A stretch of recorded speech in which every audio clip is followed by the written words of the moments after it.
Your body can process alcohol, and that is genuinely strange. Because alcohol is a poison. Your liver treats it exactly the way it treats a poison. It breaks it down before it can do damage. So why does your body come preloaded with the tools to handle it? You didn't learn that. You were born with it. Here's what most people assume. That somewhere in the ancient world, a clever human invented alcohol. We didn't invent it. We met it. And we met it long before we were human. This story doesn't start in a brewery. It starts about 10 million years ago, under a tree. When ripe fruit falls, it doesn't just sit there. Wild yeast lands on it and starts eating the sugar. And what yeast makes as it eats is alcohol.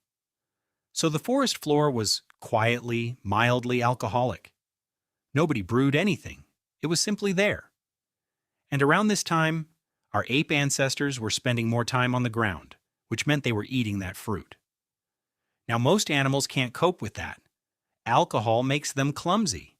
Clumsy means eaten. But something changed in one lineage, ours.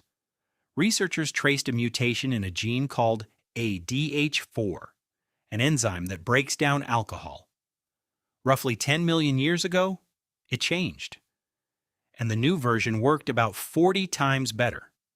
Suddenly, our ancestors could eat fermented fruit that would have floored anything else. Biologist Robert Dudley gave this a name: the drunken monkey hypothesis. The idea is that the smell of alcohol became a signal. Alcohol means fruit. Fruit means sugar.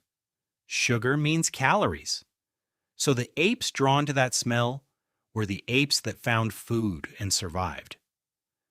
Which means the reason a drink smells good to you today may be a 10-million-year-old food-finding system still running in the back of your skull. It isn't a modern weakness. It's very old wiring. But meeting alcohol by accident is one thing. Making it on purpose is something else entirely. And when humans finally did that, it changed us more than you'd think. In Reykjavik Cave in Israel, archaeologists studied stone mortars carved into the rock about 13,000 years old, and they found residues of fermented grain. It's the oldest evidence of brewing anyone has ever found, a kind of thin, primitive beer made by the Natufians. And here's the part that stops you. That cave wasn't a house. It was a burial ground. Which suggests the very first drink humans ever brewed may not have been for a party. It may have been for the dead. To mark a life. To hold a group together in grief. And that theme, drink as a social glue, shows up again. Somewhere much stranger, Göbekli Tepe in Turkey. 11,500 years old. Enormous carved stone pillars, built by people who had no farms, no cities, and no writing. Hunter-gatherers built this.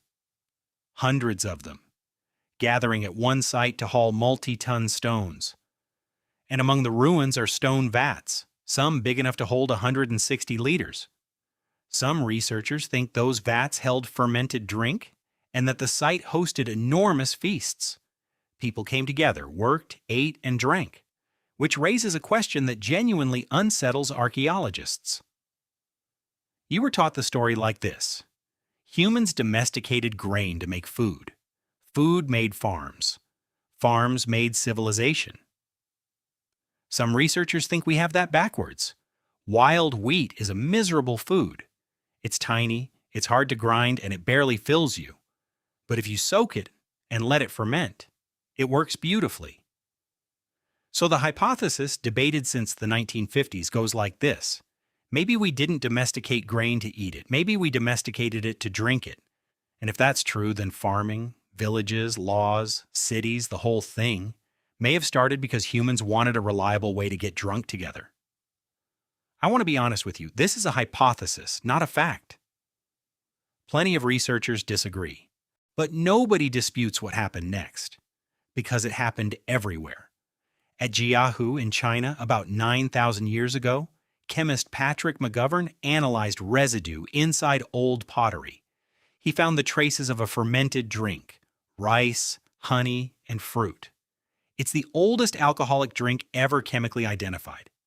And across the world, separately with no contact, humans kept discovering the same trick.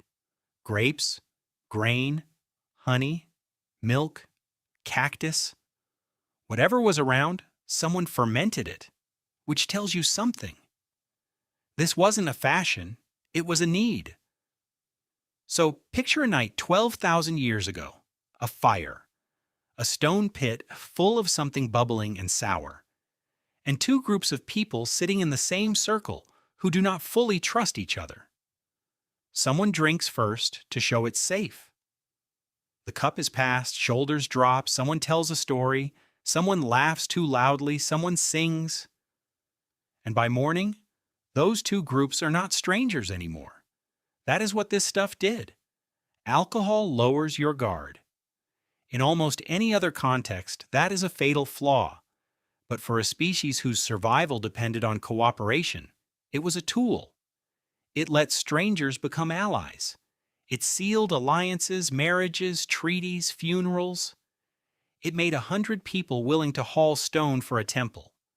Alcohol didn't survive because it was good for us. It survived because it made us able to sit down together. And now the part this story doesn't get to skip. Because the same machinery that let us drink also let us get hooked. The enzyme that protects you has a limit. Push past it, and the poison wins. Evolution didn't hand your ancestors a gift. It handed them a trade, a bonding tool, wrapped around a substance that damages the body and still wrecks lives today. Evolution doesn't care whether you're happy. It only cares whether your group survives long enough to have children. Everything you inherited came with a bill attached. This one is still being paid. So look again at a drink in someone's hand. It isn't a modern thing. It's a living fossil. It runs in a straight line back to a stone pit in a burial cave. Back to 160 liters of something sour beside a temple no one can explain, and back, further still, to a piece of fallen fruit on a forest floor 10 million years ago, and an ape that walked toward the smell. Nobody invented this. We were handed it by accident, and we built rituals around it because it did one thing nothing else could. It made us less alone. You didn't invent the toast.